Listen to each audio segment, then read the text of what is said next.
My Lanta. Welcome to the shit show. Welcome, guys. I am Michelle Shepard. I'm a registered dietitian and founder of West Coast Nutrition. And I am Sasha Myers. I am a strength and conditioning coach and a co-owner of True North Strength and Fitness. Wonderful. Yeah. And we got a good one for you today. We're really Yes. excited about it. Super excited. But maybe we should tell you what the shit show is before Yes, we let's do it. dive in, what the them. whole point is. So Tell them. we didn't prep for this one. We're just going to throw it out there because we're really embracing our name today.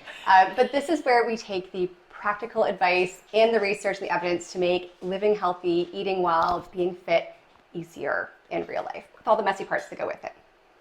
I mean, what she said. I'm going to go with what she said. I like it. We're in. And we always start this with a little tradition here, which is what are you killing and what are you struggling with in the last week? Because, man, a little bit of both every week, at least for me. What about you, Sasha? What are you killing? Yep. Nothing like putting someone on the spot, putting a girl on the hot seat. What friends are for? Okay, what am I killing? This one always is a struggle for me to think about what I'm killing, because what I'm killing is actually always more subtle and I'm killing it. So something that's easy. I am killing... Oh, so many things. You know what I'm killing? Actually, I am killing getting 7 hours of sleep. Oh, yeah. And that's a big win. That is a huge win because I do shift work with my schedule. And yes, And we're also reading this book on sleep by Matthew Walker. Yes. So great timing. Yes, Michelle's book club pick. And I have, on the days that I have to get up really early and I finish really late, I have been making a point to dive into bed to make sure I get those 7 hours minimum. The rest of the week, I'm a 8-9 hour girl. You don't have to twist my arm, but I have really been doing a good job of getting the 7 there. You are nailing it. What have you been killing? Give me a second to think about what I'm struggling with. Thank you. I knew that was going to come back to me, so I'm ready. And mine is actually sleep, but usually I struggle with sleep. So sleep is my kryptonite. You guys have listened to that on every single episode here. But I've hit my 4 nights in bed at a specific time for weeks in a row, which I know does not sound revolutionary, but it took me probably 3 months to hit 4 nights in bed on time. So I am super proud, honestly. And some of those weeks, I exceeded my goal. And that has not happened in 17,000 years. You have. Yeah. It's been fun to watch. I am very proud. And I feel better, unsurprisingly, and all of the health benefits, mentally feel good. So super, super happy about that. Do you have your struggle? Do you want me to go first? Yeah, you go first. I don't have anything ready, so I was really hoping you would take that. What am I struggling with? You know what? I have one this week. Okay, you go ahead. I have one. So I think the thing that I am struggling with is I have a lot of time-sensitive things on my plate. And one of the things that I've been finding is on days for me right now, it's not ideal, but Saturdays and Sundays, I'm finding I have to have work time. And so I do really well when I set a start time instead of finish time, rather than just leave it open-ended, I'm just going to get all this done and that will happen. So yeah. And so I would say I'm still kind of struggling with finding a good start time and actually holding myself accountable. The finish time, once I get in it, it's a little bit easier, but that start time, getting up, and also when you are doing work on a weekend, you're but I don't want to, I want to be other people, and I want to be out and having fun and doing things. So trying to set a reasonable start time that allows me to actually have some time in the morning for the things that I really enjoy, and holding myself to it, not as a punishment, but in service to myself and where I want to go. Yeah. I like that. Yeah. And I think that's so human, right? The start time is always the hardest part for me too, even if I want to do something. Theoretically, I've scheduled it. I am my own boss. That's right. I'm the worst sometimes, but I am my own boss. And honestly, I think mine is similar. So it's not specifically start times, but I've been struggling with summer is my season, guys. I want to be outside. I can see the pool from my balcony. It's beautiful. I want to go do the things. And I also super lucky. It's a period of growth for us here at West Coast Nutrition, and I got things to do. So I have been on one hand, overscheduling myself with work, the amount of projects I'm putting on my plate in a week, and then unsurprisingly not finishing them because I want to go do the fun things. And so I think I'm struggling with that balance. So both leaving myself some more free time and then being more clear with that boundary of I said I would do this on this day, just get her done. Because what it's resulting in is working more days and not really doing either of them, right? In the same way I would if I just separated them. So I need to be more boundaried with myself, both on downtime and like how much should I put on my schedule every week? Because man, am I ambitious on Mondays? Like, no, and you know what? I don't know about you, but I'm gonna be honest here. My favorite day of the week is actually Monday. It is full of possibility, and I feel capable of everything. Absolutely. And then Monday finishes, and I'm like, why did I believe me?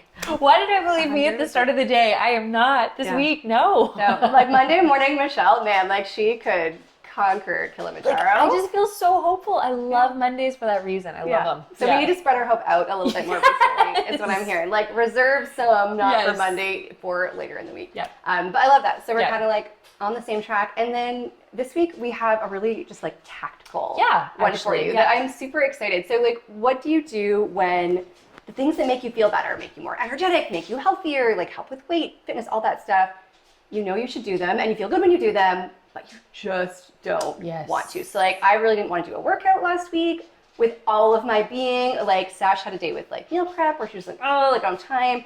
So we're going to talk tactics. Like what do we do to get through those moments because they're human. Totally. Which one should we start with? Let's start with the working out one because I have to say like, I really liked her story. This is Stella's butt. Welcome, Stella. Welcome, She was Stella. also the one who non-consensually kissed our guest Adrian last time. She's here for it. She'll give autographs later. I actually really liked Michelle. So Michelle with the working out last week, she just was not feeling it. Not at all. And what she did, her tactic, I actually wouldn't have thought of myself. But I really liked it. Okay. So do you want to share that one? We'll start there. That one. So I have a brain where like I am very driven by like things that feel good, right? So I can be very disciplined and very hardworking, but I also have ADHD. So I'm like, if it really is a big hill, my brain's like, we could do all these other things. It can be a really big mountain some mornings. And so I got up, and I think it was it last Monday? And I was tired and I just didn't want to, and I had enough sleep. My quality was really bad according to my Garmin. But so the way that I do this is I convince myself, I use Sash's something is better than nothing. So I'm like, I just have to go to the gym. The gym is in my building. It's not far. And I was like, you don't have to do all the sets programmed. You can pick that one you like. You can skip the one you don't like. Like you can just do your warm up, pick the set you want, and then just like see, just like you can go home. But I essentially lure myself by taking out the hardest part, right? So if there's a part of that workout I find mentally boring or frustrating or hard, like it's just not my jam, on those days, I just like take it off the plate. And it makes it so much easier to get over the hump. Because the thing is, I did all but one of those sets when I got there. Because once I got going, I like felt good. And I skipped one strength set for the other set to do first. And then I did the one I didn't want to do because I felt good. But if I don't lure myself and I don't also follow through, like if it's really sucking, I would have gone home early, right? I have to like, you have to hold yourself accountable to like respect that boundary. And I didn't have a super like the greatest workout in the world. I didn't do as many rounds as I would, but it felt really good to go do it. I'm sure energy-wise I felt better for getting that workout in and all of those happy hormones. But I really have to learn myself with like, I can pick the things I like the most, or sometimes, and don't tell Sasha. I'm right here. Sometimes I will just do 4 exercises that I like the most and my warm up. So I'll like do a deadlift, and then I might also do like a hip thrust, which I'm aware are both hinges, but we don't tell anybody. But it gets me out the door, and I'm doing something, right? And it's 30 minutes of hinges better than no exercise at all. Like this, for me who works out for mental health and like being able to go do things, totally. So lure yourself with the best parts of the hard thing. That's my answer to that. And I actually really like that, and I want to add on to that. So I myself will go in and say like, start with the warm up. Like start with the warm up, see how you feel, because I've got a pretty good gauge of how things are going after the warm up, and I'll be like, do I want to do that first set? Yes, okay, I'll do it. And then if I need to, I might actually just adjust the workout for something that's better suited for me. But it's also because I'm aware of what I'm training for, where that workout is, what the point of it is. You're more involved in it, for sure. But I love that idea of picking the thing. And what I wanted to say on that too is, if you have a really specific training goal, then yes, like being aware of what your workout is important, and like, showing up and kind of like maybe doing them in order and getting them done, or finding a way to kind of navigate that and maybe doing them later in the week or switching days around, whatever, important. But if you don't have like a big goal with a deadline that you're training for right now, why have we forgotten that movement can't be fun? Yeah. Like, why can't we just go to the gym and actually move for fun? Like, why can't we try the thing that we saw that is like safe and in our wheelhouse or whatever, but that it just looked like fun, like the workout, the complex, the exercise, like whatever. Like, why have we forgotten that just showing up and moving is actually it? That is it. That is you showing up and being active in your body. Like, Totally. that's a win. Like, that is it. And if I think about all of the workouts that I didn't want to do in a year, right? And I'm sure there's at least once a month, and maybe we're undershooting that because my trainer is sitting on my couch. But like, so that's 6 to 12 hours of exercise that I wouldn't get over 10 years. Yes. If I go and do 30 minutes of just shit I like, that is hugely impactful, right? So I think so often we get stuck on the like, well, if I can't do the whole thing, is it really worth it? And we do that with food too. Yeah. But yeah, like just go do something. It's actually very worth it. Completely. And also too, like, you have the fun with movement because like I said, if you don't have a race that you are showing up for or something that you have to lift at a certain time, why would you not go try it and have fun? I love that. Yeah. And I'm going to say, we had a second half planned on the food part, but I actually think we should split them. Because I think the food part I has so like many it. juicy things, and Okay. I don't want to rush it. Yeah, fair enough. So how do you feel about, we're just going to dangle this, I think, in front of you. So we have the same idea of like how we manage day when you want to choose food, Yes. but I think we should save it. I don't know. Yeah. What do you think? I think we should save it. Do we want to ask? Do we want to ask people what they do first before we Yeah. share ours? I would love to. So Yeah. Okay, so on a day when, or week, whatever, that you are just super busy and everything's on the go and you just don't have time to get things ready food-wise like you normally would do, what would you do?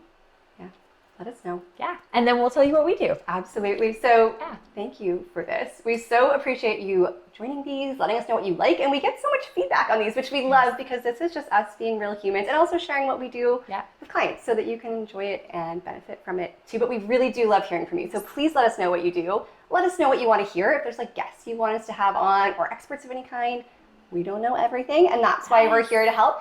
So please reach out and let us know. You can find both of us on Instagram. I'm at Michelle West Coast Nutrition. I am at Sasha_Myers. Before we close off though, Michelle, would you mind if we just kind of finished with our wins for the week? Oh yeah, we totally forgot. No, wait, we did them. They were. No. So normally we start the show with what we're killing and what we're struggling with, and then we finish the week with one shiny moment. Oh or one... yes. We're having a day, guys. We are. It's the shit show. This is allowed. Absolutely. Yeah. So, like, best moment of the week. Yes. Right. So Best what moment was of the week. A highlight. Do you want to go first? Do you want me to go first? You know what? My best moment of the week was a friend of mine asked me to go riding with them on their motorcycle, and I had a really good time. I really enjoyed it. I love that one. And I've had a bunch of good moments last week, but I think I'm going to go with purely because it was so delicious. Sunday morning, I had brunch with a girlfriend after staying over her house at the New Jam Cafe in North Vancouver. Where? I had a Caesar with bacon in it. Delicious. And then I had this giant eggs benny, and it was, honestly, it was one of the most enjoyable meals I'd had in forever. I absolutely did not finish it, but I love a great meal, and so that got my gold star. Favorite meal of the day, Michelle? Brunch for sure. Mine's brunch too. Especially if you have I love mimosas. brunch. Mimosas. Yes. Usually I'd be a mimosa girl, but bacon and the Caesar was very tempting. What's that number morning. 2 favorite meal of the day for you? Can I say breakfast? You did brunch. We'll count it as brunch. Oh, If you yeah. had to rank them, 1, 2, 3, what so would you it would be brunch / breakfast, and then probably dinner and lunch. I'm the same. Yeah, like lunch is usually 100%. there's so much to do during the day. Like I want to be outside or I want to be working. Lunch feels Dinner's very like utilitarian. Yeah. I feel like Lunch lunch is to do. Yes. Okay, we'd love to know too. How would you rank your meals for the day? Yeah. Where would you put breakfast, lunch, dinner? What's your favorite? 1 to 3. That's what I want to know. Where's team brunch Yes. and where's team should be brunch? Oh my God, You let I us would know. love brunch. Hello. Thank you so much for being Yes. here. We can't wait to come back in a few weeks with